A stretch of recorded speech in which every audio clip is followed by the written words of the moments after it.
Welcome back. We're still working in the Life Divine. We're on chapter 28, the Divine Life, the last chapter of his magnum opus.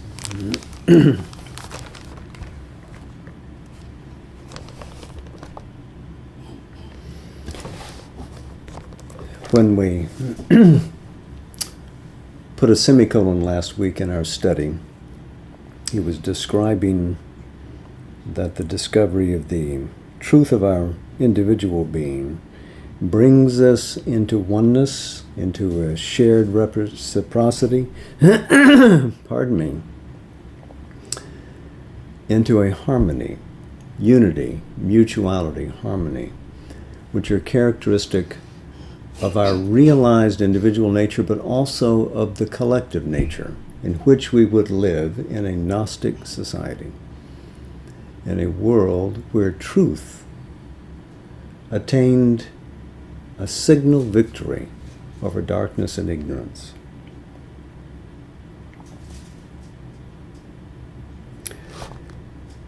And he brings back this idea of a supernature, Paraprakriti in the Gita, which must reveal itself as the hidden, secret, true nature behind the appearances and the facade of what we ordinarily take to be nature in its entirety.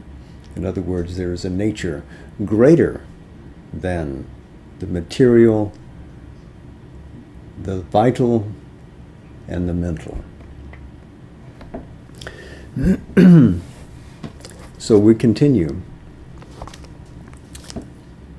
This is the whole sense and the inherent law and necessity of the passage from the purely mental and material being in life to the spiritual and supramental being in life, that the liberation, perfection, self-fulfillment for which the being in the ignorance is seeking can only be reached by passing out of his present nature of ignorance into a nature of spiritual self-knowledge and world knowledge. Because, again, both individual and cosmos are expressions of a transcendence, and that knowledge is one in nature. This greater nature we speak of as supernature because it is beyond his actual level of consciousness and capacity. But in fact, it is his own true nature, the height and completeness of it to which he must arrive if he is to find his real self and whole possibility of being.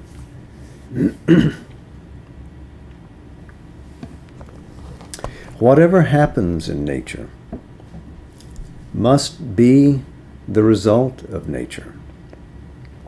The effectuation of what is implied or inherent in it, its inevitable fruit and consequence. If our nature is a fundamental inconscience and ignorance, arriving with difficulty at an imperfect knowledge, an imperfect formulation of consciousness and being, the results in our being, life, and action and creation must be, as they now are, a constant imperfection and insecure half result. An imperfect mentality, an imperfect life, an imperfect physical existence. We seek to construct systems of knowledge and systems of life by which we can arrive at some perfection of our existence, some order of right relations, right use of mind, right use and happiness and beauty of life, right use of the body. And these are all values of Satchit Ananda, implicit in the manifestation of a cosmos. But what we achieve is a constructed half-rightness mixed with much that is wrong and unlovely and unhappy.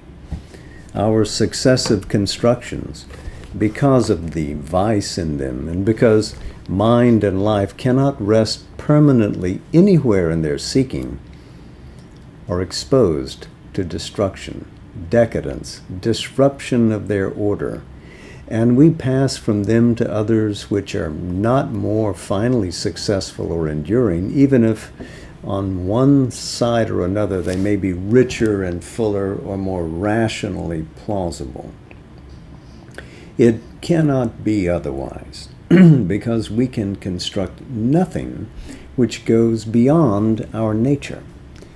Imperfect, we cannot construct perfection. However wonderful may seem to us the machinery our mental ingenuity invents, however externally effective.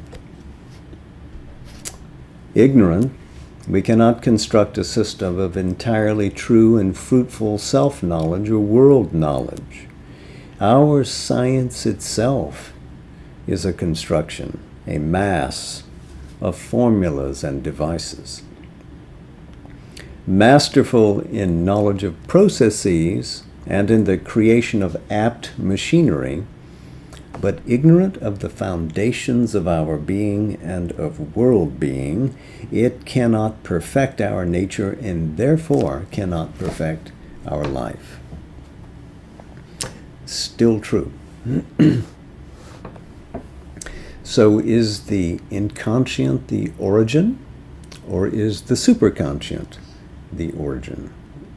And again, Sri Aurobindo is sort of setting this argument up so that eventually we could refer fruitfully again to the idea of the cosmic tree, the Ashwatha tree, whose roots are above and whose branches extend below. So there is a para prakriti, a super nature, and it's our own true nature, because even in the Gita, several thousand years ago, it's formulated that the Jiva Bhuta, the real core individual being who rises out of the oneness of para prakriti, is an expression, a radiant expression of that, not divorced from it. So the soul has a nature, and that nature is a super light. So in essence, we always carry that with us, and it is part of our supreme nature. Yes, it is our supreme nature too.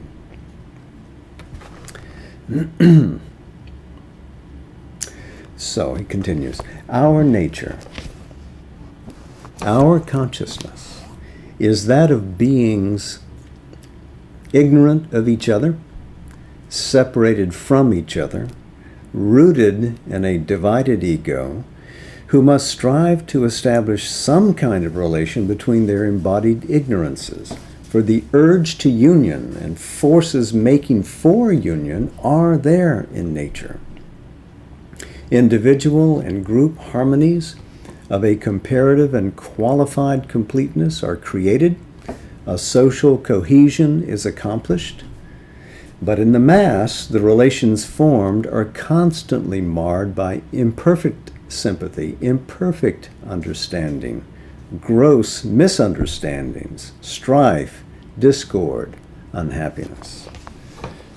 It cannot be otherwise, so long as there is no true union of consciousness founded upon a nature of self-knowledge, inner mutual knowledge, inner realization of unity, concord of our inner forces of being and inner forces of life. So we see one shared nature of true beings starting spiritually, soul deep, radiating through the subliminal being into the actualities of our external structure. And not simply in the individual, but in the collective as well. In our social building, we labor to establish some approach to unity, mutuality, harmony, because without these things, there can be no perfect social living. But what we build is a constructed unity, an association of interests and egos enforced by law and custom, and imposing an artificial constructed order in which the interests of some prevail over the interests of others, and only a half-accepted, half-enforced, half-natural, half-artificial accommodation keeps the social whole in being. Between community and community, there is a still worse accommodation with a constant recurrence of the strife of collective ego with collective ego. This is the best that we can do, and all our persistent readjustments of the social order can bring us nothing better than an imperfect structure of life. So this is a statement of where humanity is currently, without this farther evolution into Gnostic being. It is only if our nature develops beyond itself, if it becomes a nature of self-knowledge, mutual understanding, unity, a nature of true being and true life, that the result can be a perfection of ourselves and our existence, a life of true being, a life of unity, mutuality, harmony, a life of true happiness, a harmonious and beautiful life. So this goes back not to the spirit resting in itself in quietude. This is spirit in movement. This is the nature of spiritual reality. When that nature manifests, then you can achieve all these perfections. If our nature is fixed in what it is, what it has already become, then no perfection, no real and enduring happiness is possible in earthly life. We must seek it not at all and do the best we can with our imperfections, or we must seek it elsewhere in a supra-terrestrial hereafter, or we must go beyond all such seeking and transcend life by an extinction of nature and ego in some absolute from which this strange and unsatisfactory being of ours has come into existence. And these are the ordinary solutions that we've become familiar with over the last thousands of years. We accept the imperfections of life as it is, and oh well. Or we say, well, let's go to those lustrous heavens just above and beyond our reach. Or we quit it all and rise into the transcendence. But all of that leaves the world unchanged, the cosmic riddle unanswered. But if in us there is a spiritual being which is emerging, and our present state is only an imperfection of half emergence, if the inconscient is a starting point containing in itself the potency of a superconscience and supernature which has to evolve, a veil of apparent nescience in which that greater consciousness is concealed and from which it has to unfold itself. If an evolution of being is the law, then what we are seeking for is not only possible, but part of the eventual necessity of things. And did you see his sleight of hand? As a master of English, this is not an error, this is an intention. Superconscience and supernature which has to evolve. You would say normally, which have to evolve. But he has identified the two. The superconscience and the supernature are one. The awareness and the power of that awareness as a nature are the same thing, and so he gives it the singular treatment. It is our spiritual destiny to manifest and become that supernature. For it is the nature of our true self, our still occult because unevolved whole being. A nature of unity will then bring inevitably its life result of unity, mutuality, harmony. An inner life, awakened to a full consciousness and to a full power of consciousness, will bear its inevitable fruit in all who have it. Self-knowledge, a perfected existence, the joy of a satisfied being, the happiness of a fulfilled nature. So this is Satchit Ananda, brought from there to here and established in nature. All the apparent divisions between supernature and lower nature annihilated. A bridge built. A manifestation occurred. Remember, manifestation means that which is made clear. Always it was there, but to make it manifest is to make it stand out. So Satchit Ananda, finally, in the course of evolution, must exhibit the joy of a conscious existence. When you're aware of your true being, you are delighted. An innate character of the Gnostic consciousness and the instrumentation of supernature is a wholeness of sight and action, a unity of knowledge with knowledge, a reconciliation of all that seems contrary in our mental seeing and knowing, an identity of knowledge and will, acting as a single power in perfect unison with the truth of things. This inborn character of supernature is the foundation of the perfect unity, mutuality, harmony of its action. In the mental being,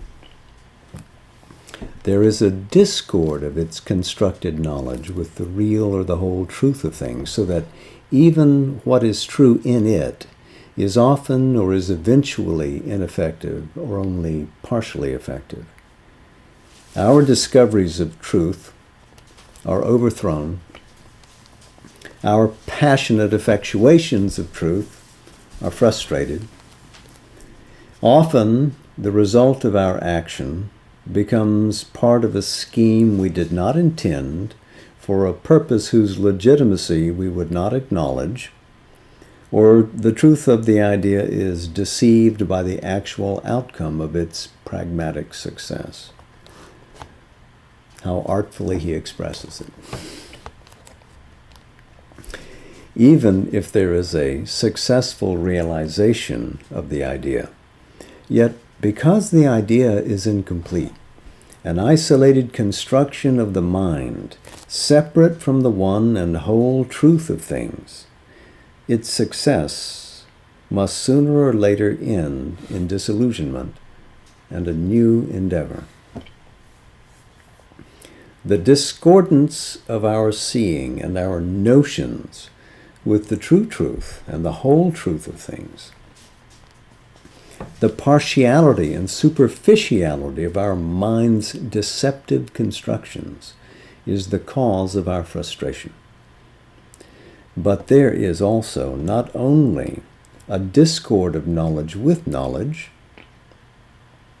but of will with will, and of knowledge with will in the same being, a division and disharmony between them, so that where the knowledge is ripe or sufficient, some will in the being opposes it, or the will fails it. Where the will is powerful, vehement, or firmly or forcefully effective, knowledge guiding it to its right use is lacking. So here again, he's describing the nature of the current human equipment that we carry.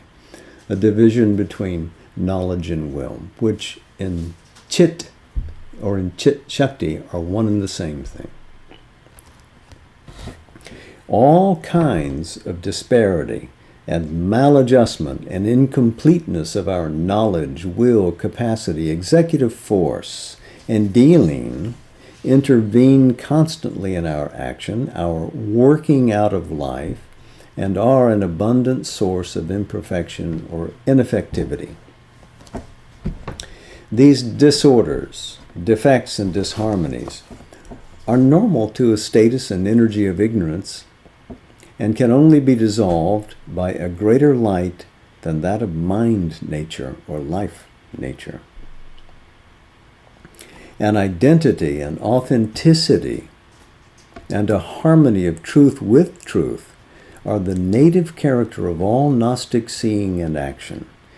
As the mind grows into the gnosis, our mental seeing and action, lifted into the Gnostic light or visited and ruled by it, would begin to partake of this character and, even if still restricted and within limits, must become much more perfect and within these limits effective.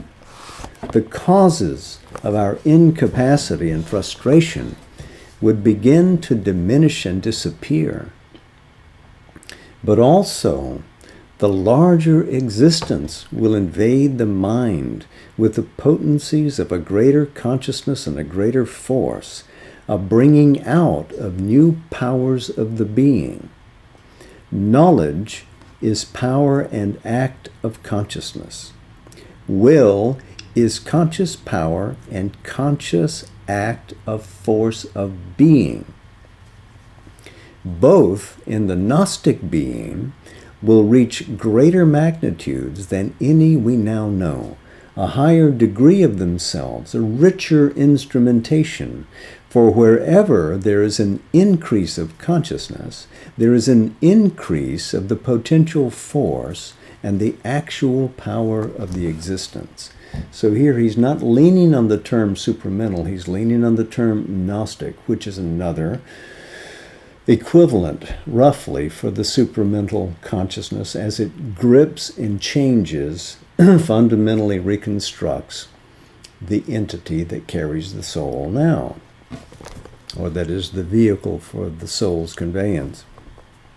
So what he's expressing here more powerfully is that these terms of being expressed as consciousness and power, expressed in consciousness as knowledge, in power as will, become fuller and fuller as they manifest. They get a grip, things change. More power, more untold potencies of being come out, and it gathers force. The manifestation through the supramental of the infinite riches of Satchit Ananda begin to grip the nature. In the terrestrial formulation of knowledge and power, this correlation, and correlation again, it's a state of shared relation, self with self. In the terrestrial formulation of knowledge and power, this correlation is not altogether apparent because there, consciousness itself is concealed in an original inconscience, and the natural strength and rhythm of its powers in their emergence are diminished and disturbed by the discordances and the veils of the ignorance. So, light above, lapsing through involution into the inconscience below, but always there is only light. So, within that absolute pitch black darkness of the inconscient must also be present light. It is there. The inconscient there is the original, potent, and automatically effective force. The conscious mind is only a small laboring agent, but that is because the conscious mind in us has a limited individual action, and the inconscient is an immense action of a universal, concealed consciousness.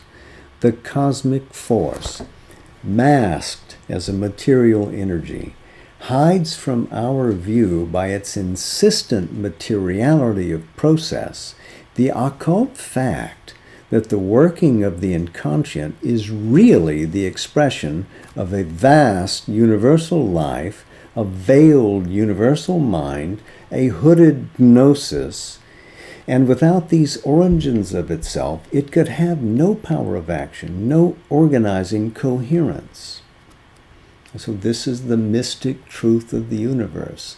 Despite the appearances, there is a greater reality manifesting through the forces of evolution. Life force, also in the material world, seems to be more dynamic and effective than mind. Our mind is free and fully powerful in idea and cognition only. Its force of action, its power of effectuation outside this mental field is obliged to work with life and matter as instruments, and under the conditions imposed on it by life and matter, our mind is hampered and half effective. But even so, we see that nature force in the mental being is much more powerful to deal with himself and with life and matter than nature force in the animal. It is the greater force of consciousness and knowledge, the greater emerged force of being and will that constitute this superiority. In human life itself, the vital man seems to have a stronger dynamis of action than the mental man because of his superiority in kinetic life force. The intellectual tends to be effective in thought, but ineffective in power over the world, while the kinetic vital man of action dominates life. But it is his use of mind that enables him to arrive at a full exploitation of this superiority.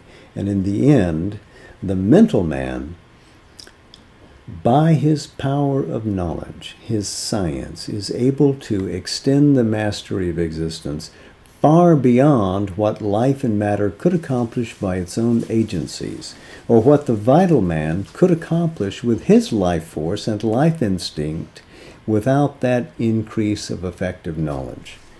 An immensely greater power over existence and over nature must come when a still greater consciousness emerges and replaces the hampered operations of the mental energy in our too individualized and restricted force of existence. So this Sri Aurobindo has traced out in his analysis of history as well, which you would find interesting reading.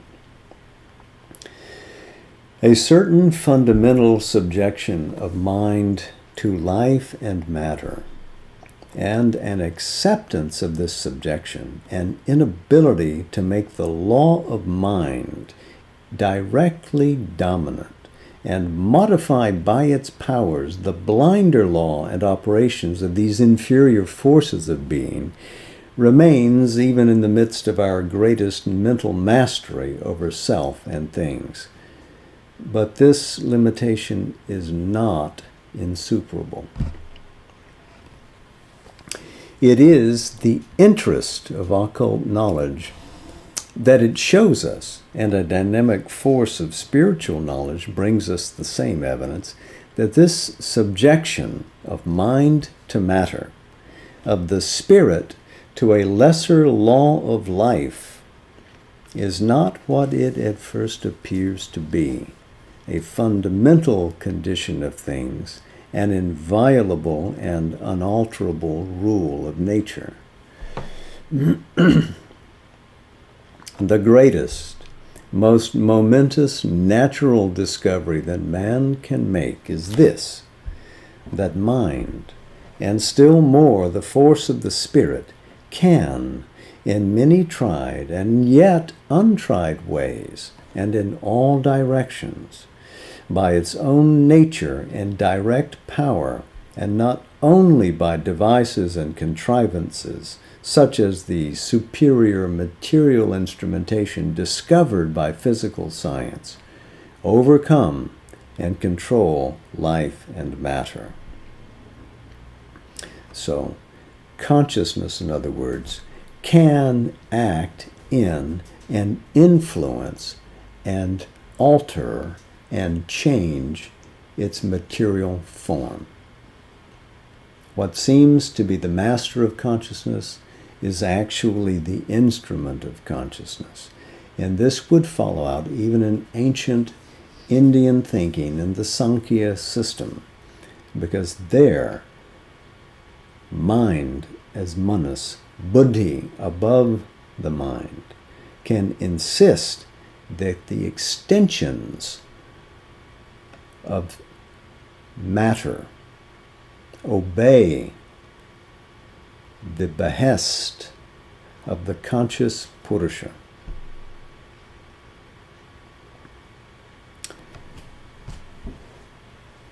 In the evolution of the Gnostic supernature, this direct power of consciousness, this direct action of the force of the being, its free mastery and control of life and matter, would be consummated and reach their acme. For the greater knowledge of the Gnostic being would not be in the main an outwardly acquired or learned knowledge, but the result of an evolution of consciousness and of the force of consciousness, a new dynamization of the being. As a consequence, he would awake to and possess many things, a clear and complete knowledge of self, a direct knowledge of others, a direct knowledge of hidden forces, a direct knowledge of the occult mechanism of mind and life and matter, which are beyond our present attainment. This new knowledge and action of knowledge would be based on an immediate intuitive consciousness of things and an immediate intuitive control of things, an operative insight, now supernormal to us, would be the normal functioning of this consciousness and an integral assured effectivity both in the mass of action and in its detail would be the outcome of the change. So here is a complete knowledge first of the self. So one knows one's soul, one knows one's spiritual essence and substance.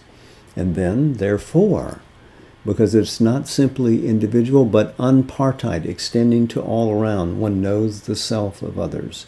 One understands the flow of energies operative in the cosmos. One understands the inner cosmic machinery.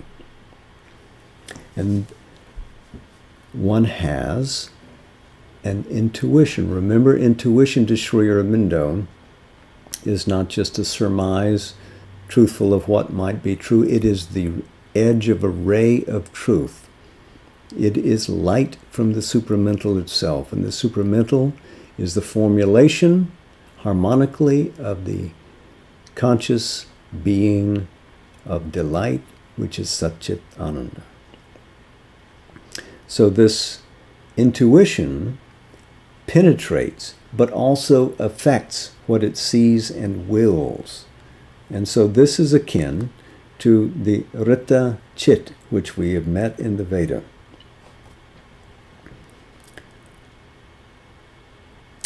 An operative insight. So this intuition which penetrates has the capacity to work, to dynamize what it sees, to make true what it wishes. For the Gnostic being would be in unison and communion with the consciousness force that is at the root of everything. His vision and his will would be the channel of the supramental real idea, the self-effective truth force. His action would be a free manifestation of the power and workings of the root force of existence, the force of an all-determining conscious spirit whose formulations of consciousness work out inevitably in mind, life, and matter. Acting in the light and power of the supramental knowledge, the evolving Gnostic being would be more and more master of himself, master of the forces of consciousness, master of the energies of nature, master of his instrumentation of life and matter. In the lesser status, the intermediate stages or formations of the evolving Gnostic nature, this power would not be present in its fullness, but in some degree of its activities, it would be there, incipient and increasing with the ascent of the scale. It would be a natural concomitant of the growth of consciousness and knowledge. Concomitant, companion, from comitare in Latin, to accompany.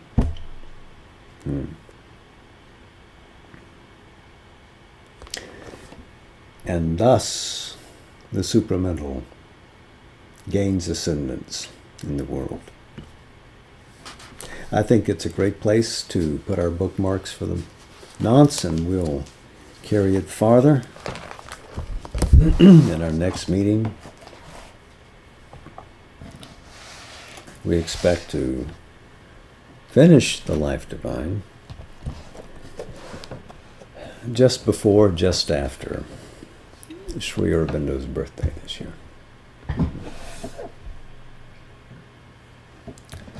So this is a section from Savitri.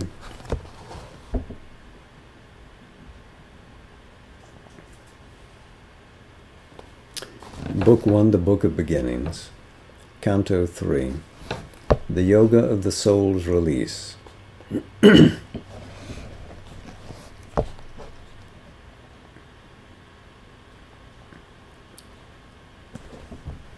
Life kept no more a dull and meaningless shape. In the struggle and upheaval of the world, he saw the labor of a Godhead's birth, a secret knowledge masked as ignorance, fate covered with an unseen necessity, the game of chance of an omnipotent will, a glory and a rapture and a charm. The all-blissful sat unknown within the heart. Earth's pains were the ransom of its prisoned delight. A glad communion tinged the passing hours. The days were travelers on a destined road, the nights companions of his musing spirit. A heavenly impetus quickened all his breast. The trudge of time changed to a splendid march. The divine dwarf towered to unconquered worlds. Earth grew too narrow for his victory. Once only registering the heavy tread of a blind power on human littleness, life now became a sure approach to God, existence a divine experiment, and cosmos the soul's opportunity. The world was a conception and a birth of spirit in matter into living forms, and nature bore the immortal in her womb, that she might climb through him to eternal life. His being lay down in bright, immobile peace, and bathed in wells of pure spiritual light. It wandered in wide fields of wisdom self, lit by the rays of an everlasting sun. Even his body's subtle self within could raise the earthly parts towards higher things and feel on it the breath of heavenlier air. Already it journeyed towards divinity, upbuoyed upon winged winds of rapid joy, upheld to a light it could not always hold.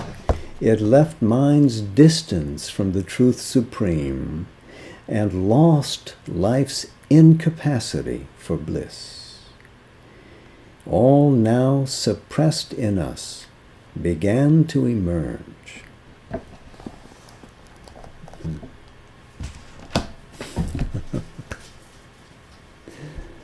Much love. Namaste, Jai Ma. And to all our friends on Zoom, thank you for coming. Such a